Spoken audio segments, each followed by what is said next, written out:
णमेव न चिरं वीरम्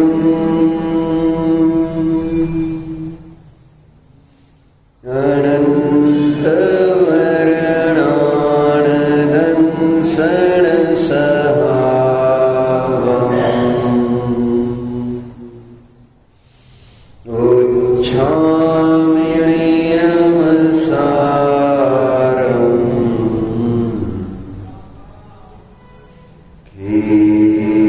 केवली सुधकेवली भैलम्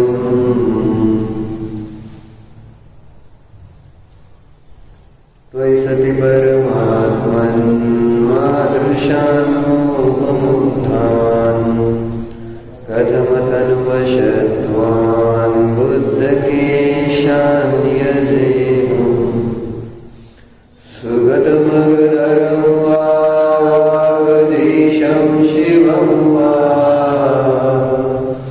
जितभवमभिवन्दे भासुरं श्रीजिनं वा।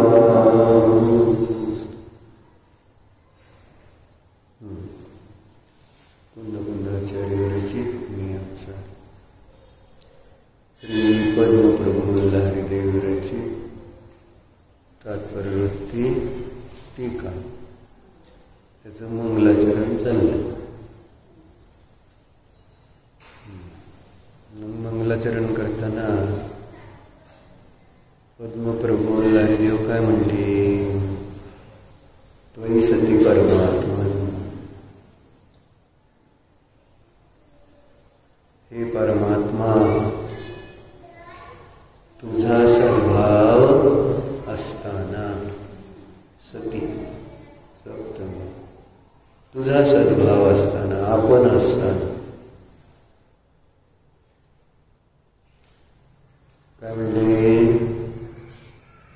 मादृशान मोहमुग्धान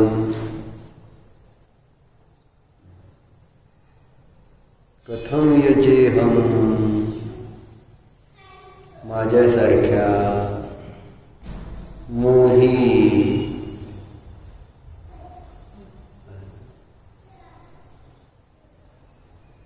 जीवांना मी का बरं भजू, कसं बरं भजू, कसं बरं त्यांची स्तुती करू?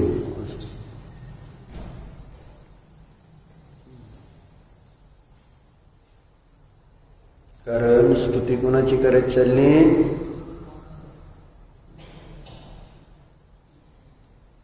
तीन लोकांमध्ये सुंदर असलेल्या जीवाची, तीन लोकांचे नाथ असणाऱ्या जीवाची, परिपूर्ण आनंदी असणाऱ्या जीवाची पूजा, स्तुती, वंदना, अर्चना चाललेली.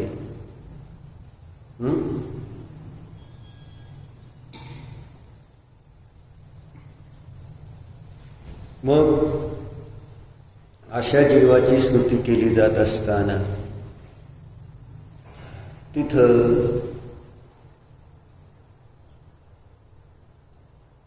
मोह, राग, द्वेष त्याने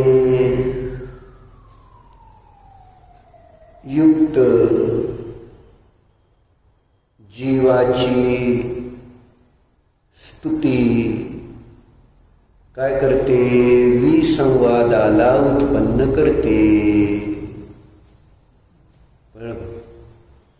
समयसारच्या तिसऱ्या गाथेमध्ये जसं सांगितलं तर तिथं कारण परमात्मा आहे, इथं कार्य परमात्म्याची चर्चा आहे.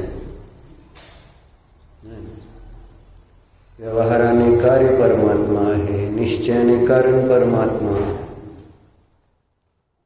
तिसऱ्या गाथेत कुंदकुंदाचार्य म्हणले यत्तनिच्छे गौ समोसवत्थ सुंदरो लोवे बंद कहाये यत्ते तेन विसंवादिनी होदी, असं म्हटले ना.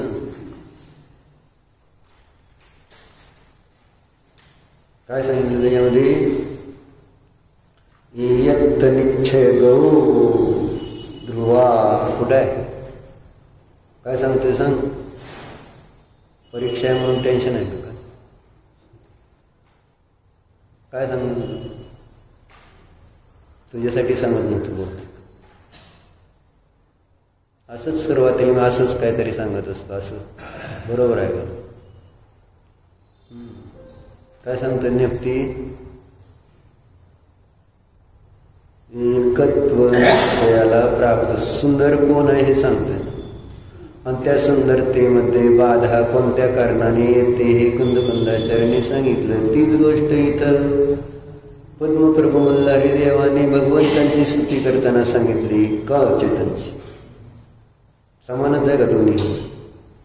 इथं एकत्व निश्चयामध्ये बंधाची कथा विसंवाद करणारी आहे. इथं परमात्म्याची स्तुती करताना मोहाने युक्त जीवांची चर्चा विसंवादाला उत्पन्न करणारी आहे असं त्यांना वाटलं. असं ते जे सदृशता तुम्हाला कळते की ती मला माहीत नाही.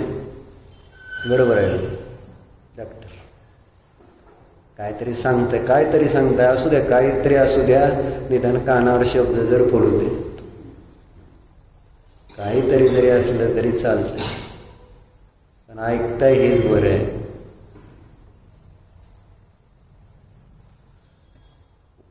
म्हणजे तिसऱ्या गाथेचा काय अर्थ आहे हे समजल्यानंतर मग हे समजेल. इथं यांना माझ्यासारख्या मोही जीवांना मी का पूजू असं म्हणले, तर याचा अर्थ असा काय की माझ्यासारखे जीव जे आहेत, माझ्यासारखे म्हणजे मोही मोही मूढ मूर्ख आहे ना, असे जे जीव आहेत आणि ते सुंदर नाहीत असं सांगायचंय थोडक्यात.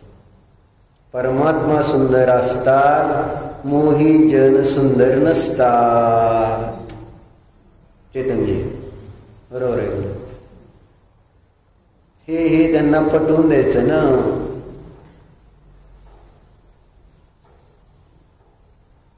सुंदर काय हे समजावून सांगायचं त्यांना, चांगलं काय आहे हे समजावून सांगायचंय. आणि ते समजावून सांगण्यासाठी त्याचं कारण समजावून सांगावं लागेल की या कारणाने हे चांगलं आहे, सुंदर आहे. कारण नाही समजलं तर त्याची सुंदरता कशी मान्य होणार आहे? हे शरीर सुंदरता मान्य होण्यासाठी हे सुंदर आहे आणि हे चांगलं नाही का असं म्हणायचं? कोणत्या कारणाने? त्या सुंदरतेचं कारण तर समजलं पाहिजे. दिसायला मी सुंदर आहे, गोरा आहे, गोमटा आहे, काय शरीर माझं चांगलं आहे म्हणून सुंदर आहे. सुंदरतेचं कारण तर कळायला पाहिजे. नको माझ्याजवळ पैसे आहेत, माझ्याजवळ चांगली बायको आहे, माझ्याकडे चांगली गाडी आहे, माडी आहे, घरात चांगलं फर्निचर आहे, काय ज्या कारणाने मला माझी सुंदरता वाटते. माझे दागिने सुंदर आहे, माझी साडी सुंदर, माझी टिकली सुंदर, माझ्या बांगड्या सुंदर. सुंदरता काय कळायला नको? सुंदरता समजली तर सुंदरतेचा आश्रय घेता येईल किंवा त्याच्या प्राप्तीचा उपाय करता येईल. सुंदरच काय आपल्याला माहिती आहे का? अनादि अज्ञानामुळे आपण आहे ना शरीराची सुंदरता हीच आपली सुंदरता समजून बसलेलो आहोत असतो. शरीर सुंदर तर कोण सुंदर? कोण सुंदर? मी सुंदर. कोण सुंदर? शरीराची सुंदरता बघून आम्ही आमची सुंदरता मानतो. कोणी तुमच्या शरीराची सुंदरतेचं कौतुक केलं, कुठल्याही तुमच्या वस्तूचं कौतुक केलं छान आहे म्हणून, तर तुम्हाला कसं वाटणार? तुमच्या बांगड्या छान आहेत, तुमचं मंगळसूत्र छान आहे, तुमची साडी छान आहे, तुमचा चष्मा छान आहे. छान म्हटल्यानंतर काय वाटेल? मी छान असं वाटत नाही?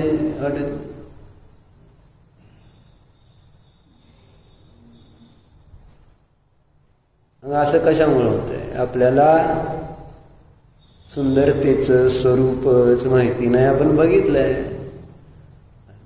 उदाहरण, आपण ऐकलं की नाही, एका घरामध्ये एक कामवाली कामाला आहे, घरवाली श्रीमंत आहे, मोठी आहे, तिचा मुलगा शाळेत आहे, हिचा पण मुलगा त्याच शाळेत आहे.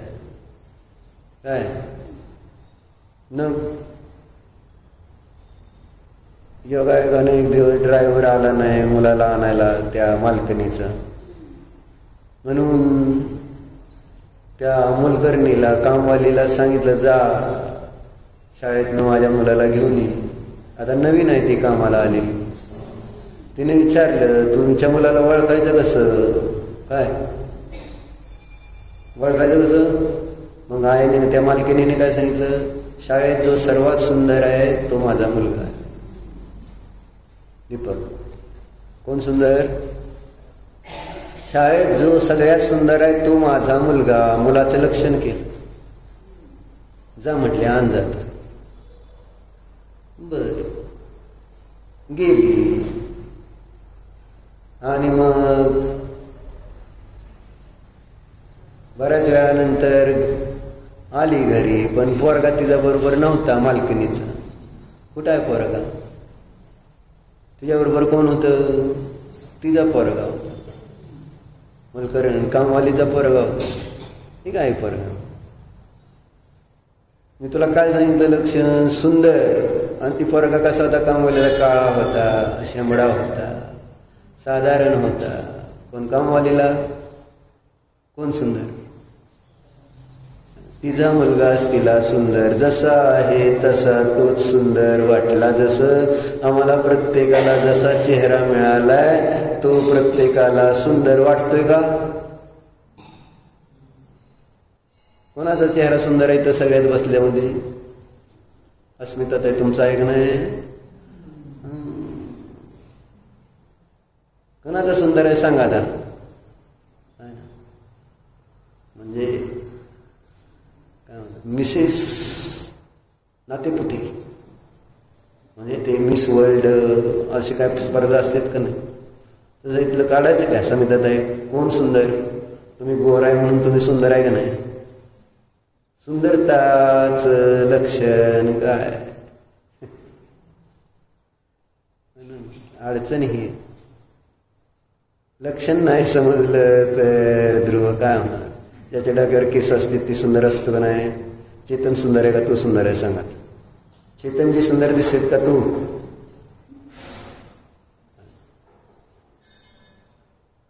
चेतनजी कोण सुंदर दिसतंय सांगा? तुम्ही का ध्रुव? कोण? केस आहेत काय नाहीत काय? सुंदरतेचं कारण कशाला? केस नसणारे सुद्धा स्वतःला सुंदर म्हणून पाहतात का नाही आरशात? असं थोडंच आहे की केस गेली म्हणून ते स्वतःला सुंदर पाहत नाही. म्हातारं झालं मग तुम्ही आरशात बघता का नाही? म्हातार झालाय ना, मा झालाय म्हणजे म्हातार म्हणायला लागलं. नाहीतर परत म्हणायला मला कशाला म्हातार म्हणताय, मग परत मला अजून दुसरं नाव ठेवावं लागलं तुमचं. म्हणजे इतर लोकात म्हातारी म्हणते तसं मग माच्या ऐवजी म्हातारी म्हणावं लागेल आसपास. नको नको बघितलं का? नको म्हातारी म्हणू नका मला. काय होतं त्याला? बरं म्हणा.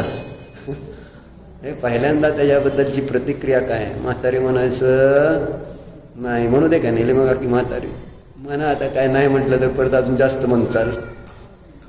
चिडवायला आवडतं मला बात काय.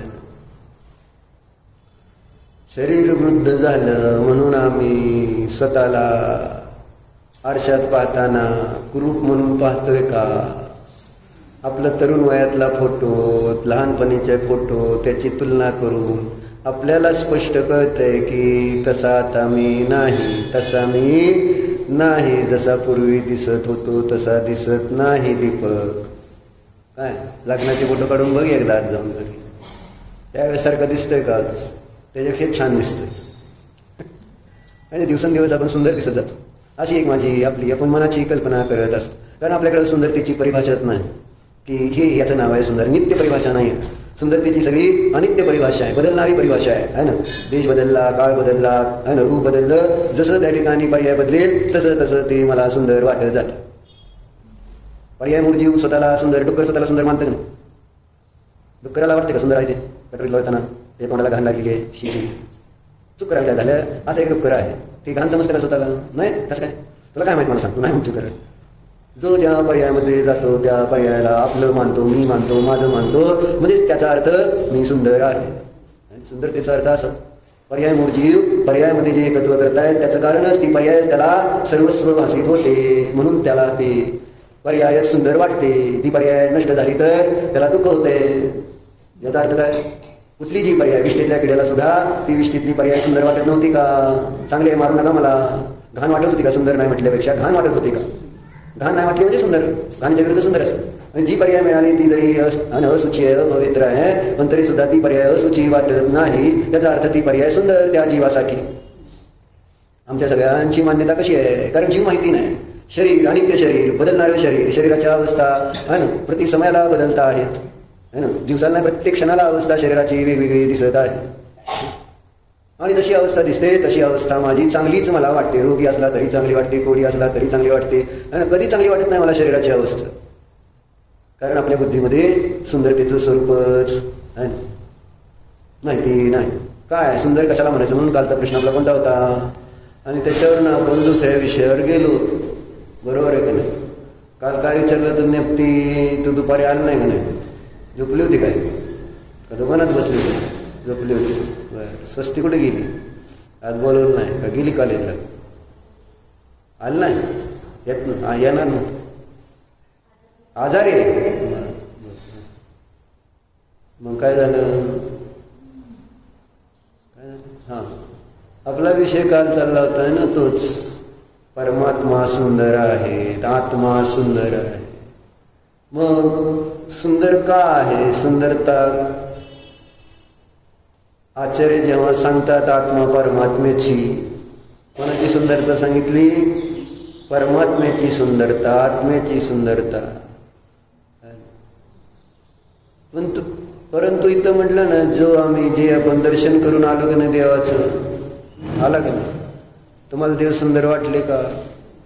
ज्याला देव सुंदर वाटतात त्याला आत्मा सुंदर वाटल्याशिवाय राहणार नाही. पण ज्याला देवाची सुंदरता प्रतीला येणार नाही त्याला आत्म्याची सुंदरता का वाटणार?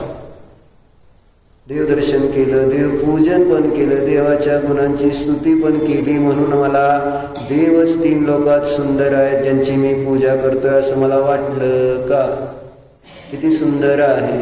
आणि भजन पण तयार केलं ना तसं चेतनजी, कितनी सुंदर जिन प्रतिमा आहे असं म्हटलंय का नाही भजनामध्ये? कितना सुंदर है जिन रूप. बरोबर आहे. विजय डॉक्टरांना तर ते भजन म्हणतेच, देवासमोर उभा राहून डोळ्यातनं पाणी येतं त्यांच्या, कितनी सुंदर जिन प्रतिमा आहे. कितनी सुंदर है, कितनी सुंदर है, मुझसे तो नहीं. माझ्यापेक्षा सुंदर आहे का ती जिन प्रतिमा? ध्रुव सांग, तू सुंदर का जिन प्रतिमा सुंदर आहे का? काय सांगते? सांगताना सगळेजण हेच सांगणार आहेत, जिन प्रतिमा सुंदर आहे, जिन प्रतिमा सुंदर आहे. जेवढ्या वेळ तुम्ही तुमची सुंदरता आरशात बघता तेवढ्या त्याच्यातला किती वेळ आपण जिन प्रतिमा पाहतो, आणि ती पाहत असताना सुंदर म्हणून पाहतो. पाहिलं तर ठीक, पण पाहतो किती, आणि पाहत असताना आपण त्याच्यातली सुंदरता अनुभवण्याचा किती प्रयत्न करत असतो. सुंदर आहे, सुंदर आहे, सुंदर आहे, आहा, गदगद होऊन जातोय. अशी सुंदरता कुठंच नाही, कुठंच बघायला मिळाली नाही, बघायला मिळणार नाही. बघण्यासारखं दुसरं सुंदर काय जगात नाहीच. आणि लोक आम्हाला विचारते सगळ्या अमेरिकेला चालला, हे बघा ते बघा, चांगल्या चांगल्या गोष्टी बघा, फिरा बरं का सगळीकडं, आणि तिथलं छान छान काय काय असं ते बघून या आणि घेऊन या. काय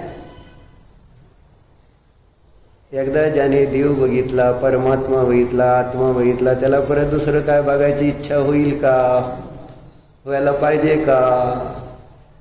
आणि जर होती तर त्याचा अर्थ त्याला आत्मा परमात्मा समजलाय का असा अर्थ होईल.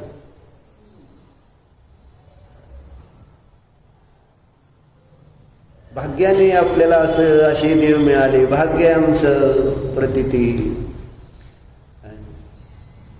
की आपल्याला असे भगवान मिळाले. कसे मिळाले? यथा जात ज्यांचं रूप आहे. जसं आम्हाला सगळ्याला माहित आहे, बायकांना सगळ्यात प्रिय कोण असतं? बाळ.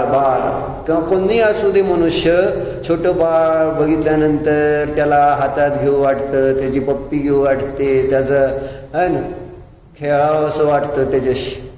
यथा जात रूप, छोटंसं बाळ, निरागस, गोंडस आहे ना, असतं का नसतं? मग कोण ती कुठं असेल, कोणाचं असेल तर आधी उचलून घेतं का नाही शीतल काका त्या बाळाला, त्याच्याशी गप्पा, त्याच्याशी गोड बोलणं आहे ना, त्याला खेळवणं, त्याला हसवणं आहे ना, त्याच्यात आपल्याला आनंद येतो. तसं भगवंतांना कधी हसवलं का? भगवंतांना कधी खेळवलं का? भगवंतांना कधी कडेवर घेतलं का? कडेवर म्हणजे ज्ञानात असतं आहे ना, घेतो का असं कडेवर आपण, त्याला असं खेळवतो का भगवंतांना? सुंदर म्हणून, आहा किती छान आहे, किती छान आहे, किती छान आहे. परमात्मा किती सुंदर आहे. लहान बाळ निरागस असतं ना, त्याच्यात काही सुद्धा वाईट भाव दिसून येत नाही है ना. यथा जात रूप, जसं आहे तसं निसर्गाने है ना, जसं दिले तसं रूप, तशी आपली दिगंबर प्रतिमा. वेगळं काय वर्ण काय घातलेलं नाही, हे आपण सगळे वर्ण घालतोय तर आपण कुरूप आहोत म्हणून. कुरूप माणसाला जास्त नटावं लागतं, बरोबर आहे. नटा आता लग्नाला आलेले नटलेले नाही, म्हणजे लग्नात कोण जास्त नटणार? जे जास्त कुरूप आहेत असं म्हणावं लागेल. म्हणून आचार्याने एकी स्तोत्रामध्ये एक श्लोक दिला, घ्या बृहत जिन्वानी संग्रह. कशासाठी काढलंय ते? कशासाठी का सांगणार आहे? जे कुरूप असतात त्यांना नटावं लागतं, जे स्वभाव जात्याचे सुंदर असतात त्यांना नटायची गरज नसते. असं त्याच्यासाठीचा श्लोक वाचायचा मला. 150 नंबर पान आहे, श्लोक नंबर आहे 19. म्हणायचं का? मिळालं का माझ्या मागण्या? आहारेभ्य स्पृहयति परम यस्वभावादरुध्य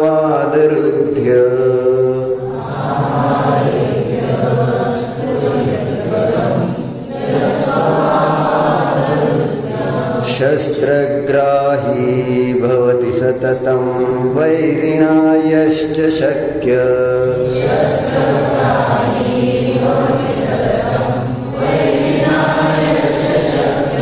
सर्वांगेषु त्वमसि सुभगस् त्वं न शक्य परेषाम्.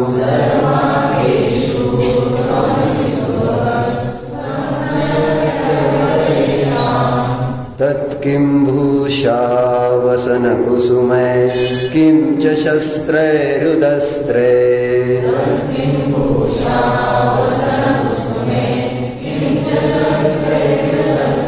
सगळेजण मिळून म्हणूया. आहारेभ्य स्पृहयति परं यस्वभावादरुध्य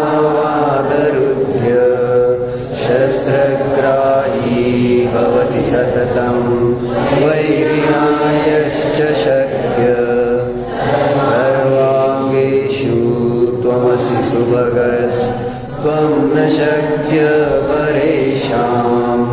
तत्किं भूषा वसनकुसुमै किंच शस्त्रैरुदस्त्रे. आता याचं हिंदी म्हणूया चैतन्य. जो कुदेव छविहीन वसन भूषण बिलाखे बैरी सो भयभीत होय सो आयुध राखे. तुम सुंदर सर्वांग शत्रु समर्थ नहीं कोई भूषण वसन गदादि ग्रहण काहे कोई. बरोबर आहे काय? तुम सुंदर सर्वांग, शत्रु समर्थ नहीं कोई, भूषण वसन गदा दे ग्रहण काहे को होई। आपल्या देवाची सुंदरता का आहे सांगितलं ना. कुणाला त्या ठिकाणी बाहेरच्या आहे ना कपड्याची, वस्त्राची, अलंकाराची, फुलांची आहे ना गरज आहे? कोणाला गरज आहे? जे सुंदर नसते त्याला नटवावं लागतं है ना. आणि ज्यांना भीती आहे त्यांना हातात शस्त्र घ्यावे लागतात. असं त्यांनी दोन गोष्टी घेतलेल्या आहेत. सुंदर व्यक्तीला नटावं लागत नाही आणि ज्याला कसलं भय नाही त्याला शस्त्रास्त्र जवळ ठेवावी लागत नाही. म्हणून पहिल्या दोन ओळीमध्ये कुदेवाचं वर्णन करताना म्हटलं आहारेभ्य स्पृहयति परम अनयस्वभावाद अरुद्य. कोण नटतंय? आहारेभ्य. कोण त्या ठिकाणी सगळ्या बाहेरच्या वस्तूंना ग्रहण करतंय? जे स्वभावात अरुद्य, स्वभावाने जे कसे आहेत? कुरूप आहेत. कोण नटतंय? स्वभावात यह स्वभावात अरुद्य. 551 पान, 550 पान, 550 पानावर 19 नंबरचा श्लोक आहे. 19 नंबरचा श्लोक आहे, त्याचं हिंदी इकडं आहे. काय सांगते? काय चर्चा चालली? कोण कोण कोण त्या ठिकाणी नटतंय? सांगितलं य स्वभावाद अरुद्य आहारेभ्य स्पृहयती. स्वतःला नाना प्रकारच्या अलंकाराने काय करतो? अलंकृत करून सुंदर करण्याचा प्रयत्न करतो. म्हणजे ज्यांनी ज्यांनी बाहेरचं जे जे काही अलंकार वस्त्र धारण केले ते सगळे व्याप्ती काय झाली? कुरूप का सुरूप? सुंदर का कुरूप आहे? कपडे घातले, दागिने घातले, त्याचा अर्थ काय झाला? मी सुंदर नाही, तुमचे दागिने सुंदर झाले, तुम्ही नव्हे. तुमचे कपडे सुंदर झाले, तुम्ही नव्हे. कारण त्या कपड्यामुळे तुम्ही सुंदर आहे, तुम्ही त्या दागिन्यामुळे सुंदर आहे, तुम्ही केसामुळे सुंदर आहे, तुम्ही तुमच्या कारणाने सुंदर नसता. कळलं का? म्हणून ते सगळे नाना प्रकारचे वस्त्र अलंकार परिधान केले जातात. कळते का? असू द्या, काय पण सांगू द्या, आम्हाला माहित आहे, आम्हाला माहित आहे सगळं. आपण कशामुळे सुंदर दिसणार आहे? आणि जीवासंबंधीचं अज्ञान असताना या गोष्टी रुजणार नाहीत, पटणार नाहीत. पटतेत काय? पटतेत काय? म्हणून आजपासून घरात राहत असताना कसंही राहिलं तर चालणार असं नाही चाललेले. सभ्य राहा, नाही तर तुम्ही काय फाटके तुटके घाण कपडे घालचाल अशी इथं चर्चा चाललेली नाही आहे ना. ज्यामुळं दुसऱ्याला विकार उत्पन्न होणार नाही असेच त्या ठिकाणी वस्त्र अलंकार घाल. वस्त्र अलंकाराचं प्रयोजन काय? दुसऱ्याला विकार उत्पन्न करून होणार काय? स्व आणि पराची हानी होणार. आणि आपण सगळं नटतो थटतो कोणासाठी?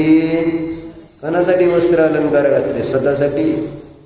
दुसरे चांगले म्हणावेत म्हणूनच मी घालतोय का नाही? दुसरे मला चांगले म्हणावे काय त्याच्यासाठी आहे सगळ्यांनी. मग त्याच्यासाठी किती उपद्या ब्युटी पार्लरवाली आलीच म्हणून समजा. ब्युटी पार्लर शिवाय आजकाल एखादं लग्न होतंय का?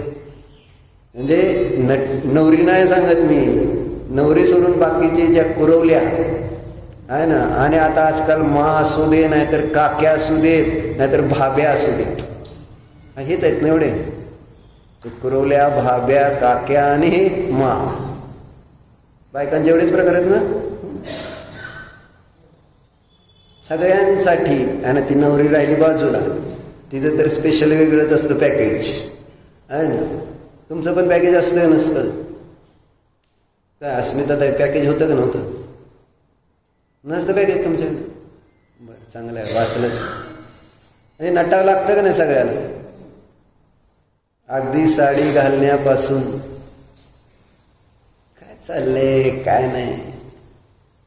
ज्यांना बुद्धी शून्य आहे ना ते काही करू शकतात. विवेक नष्ट झालेला ना, फुटता विवेक चक्षु. काय करेल जगदीश, काय करेल परमेश्वर? एकदा भेदज्ञानाचा डोळाच फुटलेला असेल तर त्याला मी काय पर काय हे समजणार कुठून ध्रुवा? सो आणि परातला अंतरच ज्याला जर संपलेला असेल आणि विवेकच नष्ट झालेला असेल तर मग त्याच्यासाठी काय अडचणी? जागे व्हा. काय असं तुम्ही काय किती नटला तरी काय फरक पडणार नाही. फरक काय पडणार? ज्यांचं लग्न झालं त्याने नटावं का? गरज काय? आणि शास्त्रात लिहिले नटतं कोण नटतं? वेश्या. ते सांगितलं है ना. वेश्या तिला नटायची गरज असते कारण तिला ग्राहक हवे. बरोबर आहे. याच्यावरनं आपण चिंतन करायला पाहिजे का नको? आपण कोण आहे? आपण सुशील आहोत का कुशील आहोत? याच्यावर चिंतन करा ना.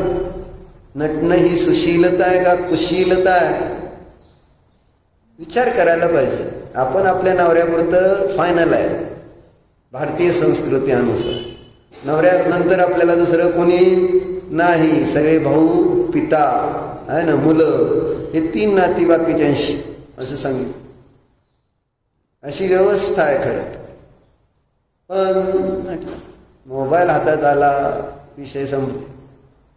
काय आहे काय, मुलगी काय, कोण काय, काही राहत नाही. विवेक संपलेला असतो अडचण अशी. आणि कारण प्रत्येकाची आपली जबाबदारी. पुरुषांची आपली जबाबदारी तशी स्त्रियांची आपली जबाबदारी नाही का आपल्या मर्यादेमध्ये राहणं. पण पुरुषाच्या बरोबरी करण्याच्या इच्छेने आहे ना काही करतायत. त्यांना कळत नाही की हे योग्य आहे काय न्याय नाही शिकल्यामुळे. कळलं का? सिद्ध. योग्य अयोग्याचा विवेक राहतो का? आपण कुठं आहे, कुणाबरोबर काढते, कोण आपल्याला हात लावतंय, पाय लावतंय, काय करते है ना. फोटोशूट्स 7-8-10 कॅमेरामन येणार आजकाल. असा फोटो काढा, तसा फोटो काढा, असा पळत या, त्याने असा हात धरा, असं है ना. वेगवेगळ्या स्टाईलने सगळं सांगितलं जातं. कोणी कसंही हात तुम्हाला लावणार. मी चांगली दिसली पाहिजे. अक्कलेचं दही झालेलं असतं. काय नाही, विचार नाही काय चाललंय, बरोबर आहे का, चूक आहे काय नाही. अशी आसक्ती. परत द्रव्यातली आसक्ती काय ते शरीरातली आसक्ती. त्याच्यासमोर शील नाही, व्रत नाही, संयम नाही, नियम नाही, हिंसा नाही, अहिंसा नाही, काय कळत नाही. बरोबर चूक कुठलीच गोष्ट मला समजायला तयार होत नाही. इतकी विचित्रता आहे. आज माना उद्या माना अनंत कारण. वस्तुस्थिती तर हीच आहे. जो लवकर स्वीकारेल त्याला लवकर शांती, जो उशिरा स्वीकारेल त्याला उशिरा शांती, आणि जो स्वीकारणारच नाही त्याला त्याने ढूंढता रह जाएगा शांती. कुठं आहे कधी मिळेल, कुठं मिळेल. आणि निरंतर आकुलीत, निरंतर दुःखी. नटणाऱ्याला किती दुःख होत असतं माझ्या तुला. एक केस नीट ठेवावा लागतो. बरोबर आहे. जरा इकडं बट झाली, इकडं झाला केस, इकडच्या भुया अशा झाल्या आहे ना. सगळं भुया कोरावं लागतात का नाही आजकाल. सगळं झाले विषय. काय झालं अरिहंत शीत. मला सांगायचं सुंदरतेचं लक्षण माहिती नसल्यामुळे अडचण. कशामुळे अडचण आहे? केस काळे का करावं लागते डॉक्टर? मी सुंदर. कोण कशामुळे सुंदर? केसाच्या काळेपणामुळे मी सुंदर का? मी माझ्या विचाराने सुंदर. सुंदर काय? अरे जीवाचे परिणाम, जीवाची विशुद्धी, दया है ना, अहिंसा, सत्य, चर्य, ब्रह्मचर्य है ना, परिग्रह परिमाण ही आहे सुंदरता डॉक्टर. सुंदरता काय? सुंदरतेचं म्हटलं ना स्वरूपच इतकं बिघडून टाकलंय आज आपण की आपण कशाला म्हटलं जे घाण आहे ते चांगलं वाटतं. म्हणजे सगळं खाण्यापिण्यापासून नटण्या थटण्यापर्यंत कुठल्याही गोष्टीत गेलं म्हटलं मिथ्यात्वाचा असा पगडा पडलाय की सगळं विपरीत, सगळं तिकडं विपरीत. एकदा मुळातच शीतलबाई काय सांगणार आपल्याला नेहमी, पहिलाच घट उलका, पहिलं गाडगं उलट तर त्याच्यावरची सगळी वरची गाडगी उलटीच बसणार आहे. पहिलंच उलट आहे, शरीर मी आहे, शरीर माझं आहे. आणि मग पुढची सगळी परंपरा काय असणार. म्हणून चांगला धर्म मिळालाय, सुंदर धर्म मिळालाय, त्याद्वारे वस्तूचा स्वभाव जाणा, मी कोण आहे जाणा, शरीर काय आहे जाणा, भेद ज्ञान करा आणि आपलं कल्याण करा. शरीराच्या कल्याणासाठी किती पाप करणार, किती दुःख भोगणार, किती गतीमध्ये फिरणार, किती त्रास सहन करणार शरीरासाठी, जे मी नाही, जे माझं नाही. कुठंतरी डोक्यात घ्या. आणि त्यासाठी आपल्याला सतत चिंतन मंथन, म्हणून श्रद्धा झाली पाहिजे. श्रद्धा झाली पाहिजे. श्रद्धा झाल्यानंतर ऑटोमॅटिक सगळी कामं व्यवस्थित होणार आहे. श्रद्धा आतमध्ये पक्की झाली पाहिजे. मी शरीरच आहे, जीव नव्हतो, नाही नसणार. काय बोलते मी, काय म्हटलं कळते तुम्हाला? काय मी शरीरच आहे, मी जीव नव्हतो, नाही नसणार म्हटलं तरी असं म्हणजे त्या बेडकासारखं बघत बसलं माझ्याकडे. काय म्हणते ते? तुम्हाला काय म्हटलं कळलं का? वाक्य तरी कळलं का नाही? का वाचून ऐकून दाखवू रेकॉर्डिंगमधून? मी शरीरच आहे, मी जीव नव्हतो, मी जीव नाही, मी जीव नसणार असं वाक्य वापरलं का नाही चेतनजी मी? आणि सगळी एकाने तर विरोध केला का? बहुतेक असेल तसं असेल. चल पुढं चल.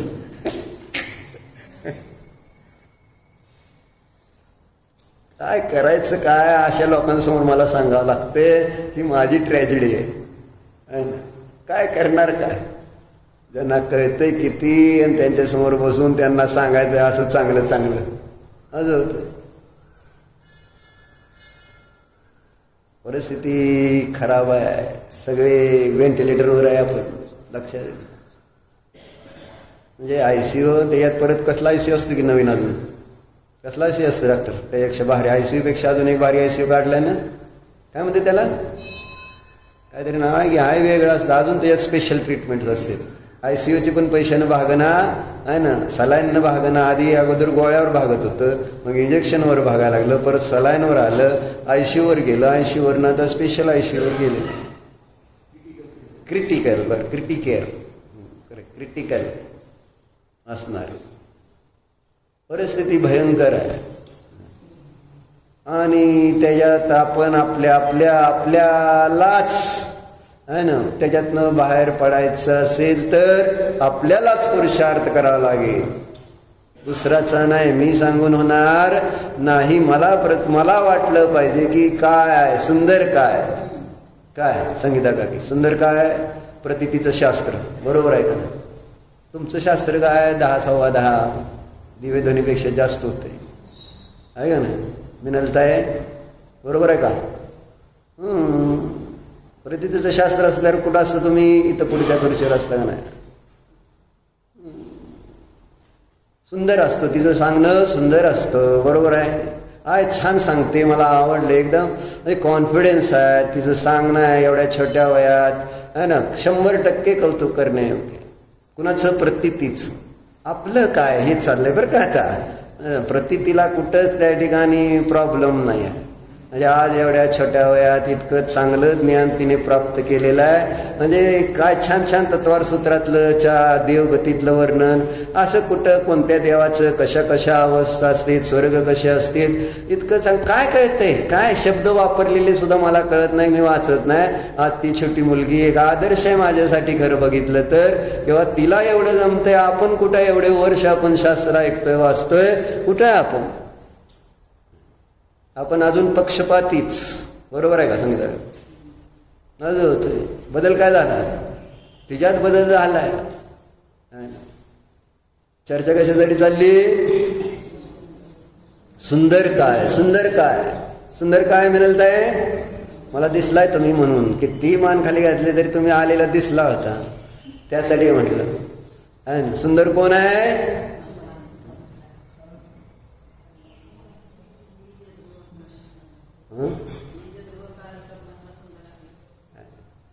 का सुंदर आहे? आम्हाला असं नाही नुसतं म्हणून चालत नाही ना. त्याला कारण आपल्याला कळलं पाहिजे. कारणाशिवाय ती सुंदरता तोंडाने म्हणून सिद्ध होत नाही. कारणाने म्हणून न्याय शिकायचा, कळलं का? सिद्ध न्याय का शिकायचा? त्याच्यासाठी मग ती लॉजिक समजला पाहिजे, हेतू समजला पाहिजे. हेतूने त्या विषयाचं भाववासन होतं की या कारणाने आत्माच सुंदर आहे, बाकी कोणी सुंदर नाही.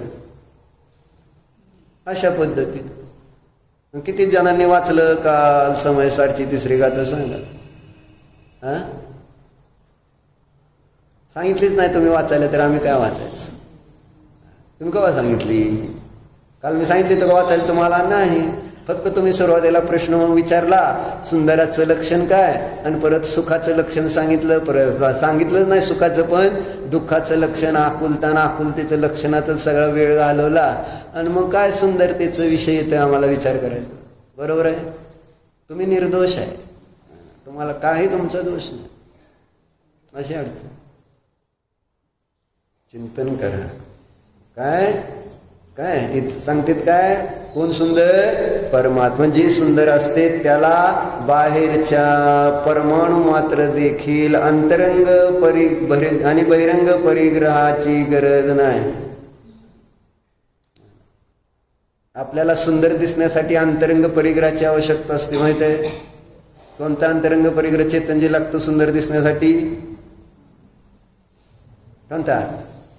हास्य आहे ना. 14 परिग्रह आहेत का नाही? अंतरंग मिथ्यात्व, क्रोध, मान, माया, लोभ, हास्य, रती, अरती, शोक, भय, जिगुप्सा, स्त्रीवेद, कुवेद, नपुंसकवेद, असे हे सांगितले ना 14 परिग्रह.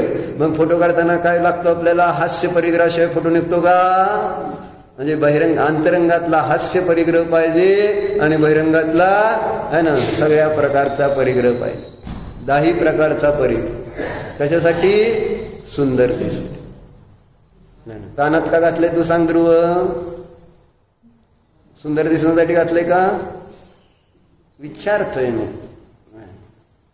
असू दे, राजे पण घालत होते, त्याच्यासाठी चर्चा नाही चालली. पण त्याद्वारे माझी सुंदरता मानू नका, ही मान्यता. तुम्ही किती चांगले घातले, काय घातले, ह्याला मला अडचण नाही आहे. भगवंतांना अडचण नाही आहे, वस्तू व्यवस्थेला अडचण नाही आहे. मान्यता, फक्त ती मान्यता फार खतरनाक आहे. मिथ्यात्व फार खतरनाक आहे. उलटी मान्यतेमुळं आपल्याला सगळा त्रास आहे. आणि ती मान्यता जर बदलली तर तुम्ही अगदी एकदम देवीसारखा नटला तरी काय अडचण आहे. कारण जाणणार आहे तुम्ही खरं. तुम्हाला आतमध्ये माहित आहे हे सगळं नाटकातला व्यक्ती जसा ते नाटक रंगवताना वेगवेगळ्या प्रकारचे आभूषण घालतो का लोकांसाठी, त्याला काय तसं नटायचं त्यामुळं तो स्वतःला भारी समजतो असं नाही. पण लोकाला ते दृश्य त्या पद्धतीनं भासित व्हायला पाहिजे. लोकांसाठी तो तशा पद्धतीने नटलेला असतो. आत गेले की सगळं उतरतो. बरोबर आहे? म्हणून एक व्यवहार आहे, गृहस्थी आहे, त्या पद्धतीने नटलं जाईल की का? तर व्यवहारात व्यवस्थितपणा असावा म्हणून. परंतु महाराजांचा व्यवहार संपला म्हणून त्यांना कपड्याची गरज सुद्धा राहिली नाही. यथाजात रूप प्रगट होतं आपल्या मुनिराजांचं. का? अंतरंगातली सुंदरतेची अशी त्या ठिकाणी ही लागली धून. त्यांना मग बाहेरच्या विषयांच्या द्वारे, परिग्रहाच्या द्वारे सुंदरतेचा विचारच येत नाही. ते त्याला उलट त्यांना सुंदरतेमध्ये बाधक वाटतात. आणि म्हणून ऑटोमॅटिक ते वस्त्र आधी उतरले गेले. मान्यता बदललेली, मान्यता. आणि ती आचरणात पण आले. आपण पण मान्यता बदलू, उद्या आचरण येईल. आज माझी गडबड नाही आचरण येण्याची, पण आज आपण आपल्या मान्यता तर इतक्या दृढ करायच्या की काय सुंदर आहे? परमात्मा सुंदर आहे, आत्मा सुंदर आहे. ह्या गोष्टी लक्षात. परमात्मा का माझे सुंदर आहे ते तर बघा ना. कारण ते काय कसे एक तो प्रभु तुम परम दिगंबर, पासन दिल तुष मात्र हुजूर, पासन दिल तुष मात्र हुजूर. तिस विधि कीने करम चकचूर, तिस विधि कीने करम चकचूर, थाकी उत्तम क्षम पे जिय चंबो माने आवे. असं एक सुंदर भजन आहे. हे तुमची ही उत्तम क्षमा जिन प्रतिमा बघत असताना आम्हाला आश्चर्य वाटतं. आणि मग तिथं ते कवी म्हणतं, एक तो प्रभू तुम परम दिगंबर. तुम्ही आहात कसे परम दिगंबर, पास न तिलतुष मात्र हुजू. तुमच्याजवळ आहे ना बहिरंगातनं किंचित देखील ती तुष मात्र देखील, आणि अंतरंगामध्ये पण नाही. अंतरंगातला जाऊ दे दिसत नाही, पण बहिरंगातलं तर दिसतंय का नाही की काही सुद्धा नाही आहे. आणि कोण सुंदर आहे सिद्धम? कोण सुंदर आहे? भगवान सुंदर आहे. का सुंदर आहे ना? व्यवहाराने समजून घ्या. परिग्रह नाही, वस्त्र शस्त्र दोन्ही नाही आहे. आणि म्हणून त्यांच्या चेहऱ्यावर पण भय नाही, शोक नाही, हास्य नाही. कसं आहे ती मुद्रा? शांत मुद्रा. म्हणून कैसी सुंदर जिन प्रतिमा है, कैसा सुंदर. हे चिंतन करा. म्हणजे मग आता तुम्ही सुंदरतेची व्याख्या आणि त्याचा अभ्यास करा. काय करायचं आपल्याला आता? सुंदर कशाला? मी सांगितलं का अजून सुंदर कशाला म्हणायचं आणि का म्हणायचं? का म्हणायचं हे सांगितलं नाही. सुंदर कोणाला म्हणायचं एवढं सांगितलं. परमात्मा सुंदर आहेत आणि त्यांनी सांगितलंय निजध्रुव आत्मा सुंदर आहे. आता परमात्मा का सुंदर आहेत, निजध्रुव शुद्धात्मा का सुंदर आहे, याचा तुम्ही अभ्यास एक 20 दिवस करा, 20-25 दिवस करा. मी 20-25 दिवसानंतर तुम्हाला विचारतो. काय? ओम नमः. हो प्रभू, मी मन वचन काय काय काय पाहिजे होऊ दे. आता जनवानीचं सगळं नंतर बस विसर्जन होऊ दे. तू माईक घ्यायची सवय आहे तुम्हाला. मला माईकाने म्हणतो. भो प्रभू, मी मन वचन काय कृतकारित अनुमोदन सर्व समारंभ आरंभ क्रोध मान माया नमो प्रमाद इत्यादी विभावांच्या द्वारे माझ्याकडून गुरुभवात खऱ्या देवशास्त्र गुरु यांचा विनय झाला. अतिक्रम अतिचार दोष लागले. नितींद्रियापासून पंचेंद्रियापर्यंत ज्या काही जीवांची हिंसा रत्ना झाली, स्वाध्याय करीत असताना घडलेल्या या सर्व दोषाविषयी मी पश्चाताप व्यक्त करून क्षमा मागतो. हे माझे सर्व दोष मिथ्या हो, मी माझ्यामध्ये राहो. या सर्व दोषाविषयी मी प्रायश्चित मागत आहे. आतापर्यंत तुम्हाला सांगताना काय माझ्याकडून मन वचन काय नाही दुखवलं गेलं असेल तर मनपूर्वक क्षमा क्षमा क्षमा.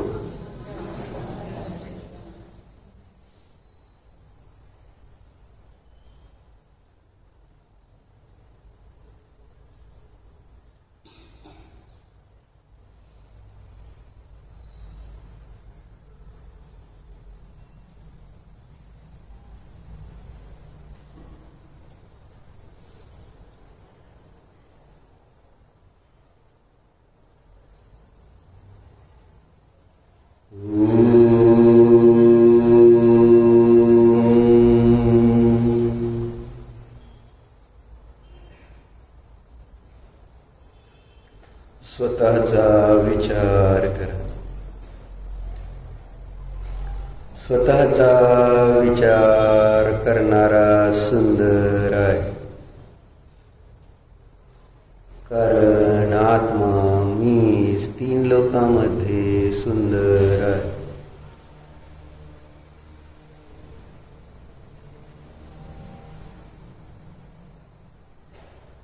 परद्रव्य परभाव रहित असा हा मी ज्ञानानंद स्वभावी शुद्धात्मा आहे. चिदानंद स्वरूपी आत्मा आहे.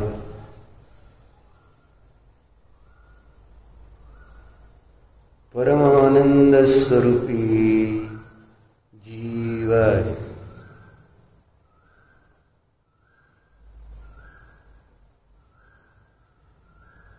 शरीराची सुंदरता माझी सुंदरता नाहीच. शरीर भिन्न आहे, मी आत्मा भिन्नच आहे. जाना निज स्वभावाला अनुभवा.